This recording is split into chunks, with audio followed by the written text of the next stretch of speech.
அனைவருக்கும் வணக்கம். இவனை பார்த்தாலே கெட்ட கெட்ட வார்த்தையில் அசிங்கமாக திட்டணும் போல தோணுது. ஆனால் பொது வழியை பயன்படுத்துகிறோம். பொது வழியில் பேசணும், நாகரிகம் கருதி அந்த மாதிரி பேச விரும்பலை. அப்படி பேசிட்டா இவனுக்கு எனக்கு வித்தியாசம் இல்லாமல் போயிடும். இவன் என்ன பேசியிருக்கான்னு கேட்டுட்டு அதுக்கப்புறம் நீங்கள் பேசுங்க, சரியா? நீங்களே பாருங்கள். இன்றைக்கி ஷீரடி, அடுத்து வந்து சென்னைக்கு வந்துட்டு சுன்னத் பண்ணிவிட்டு நேராக மெக்காவுக்கு போவார்னு நினைக்கிறேன். அதுக்கு தான் வாய்ப்பு அதிகமாக இருக்குது. அதாவது ஒரு நடிகன் அவன் அரசியல்வாதியாக மாறினால் அவன் வந்து அரசியலையும் நடிப்பான் அப்படிங்கிறதுக்கு இந்த விஜய் ஒரு எடுத்துக்காட்டு என்பதை பலமுறை சொல்லியிருக்கிறோம். ஏன் விஜய் விஜய் விஜய் விஜய் விஜய்னே பேசிக்கிட்டு இருக்கீங்க அப்படின்னு கேட்குறாங்க. என்ன விஜய் விஜய்ல யாரும் பேசலை, அவன் தப்பானவன், அவன் உங்களை ஏமாத்துறான் அப்படிங்கிறத சொல்ல வேண்டிய அவசியமும் தேவையும் நம்மளுடையது. நீங்கள் பாருங்க, விஜய் இயல்பில் அவர் ஒரு கிறித்தவர், பைபிளை ஏற்றுக்கொண்ட ஞானஸ்தானம் முடித்த ஒரு கிறித்தவன்.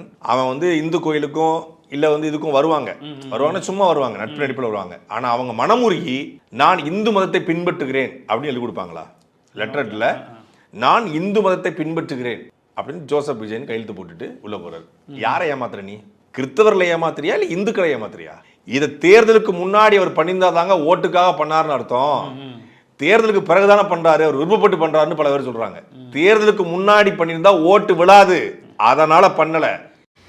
அவன் பேசுனதை கேட்டிங்களா? வார்த்தைக்கு வார்த்தை ஒருமையில் பேசுகிறானே, என்ன காரணம்? எதனால் அவன் இப்படி பேசுகிறான்? விரக்தியில் பேசுகிறான். நாம் தமிழர் கட்சிக்கு வந்து சரியான முறையில் வரக்கூடிய ரிசல்ட்டில் எந்த விதமான இதுவுமே அவங்களுக்கு வரலை, சரிங்களா? ஆனால் அதுக்கு முதல் காரணம் இந்த பைத்தியக்கார பையன் தான். இந்த பைத்தியக்கார பையனால தான் இந்த மாதிரி நடந்தது, சரிங்களா?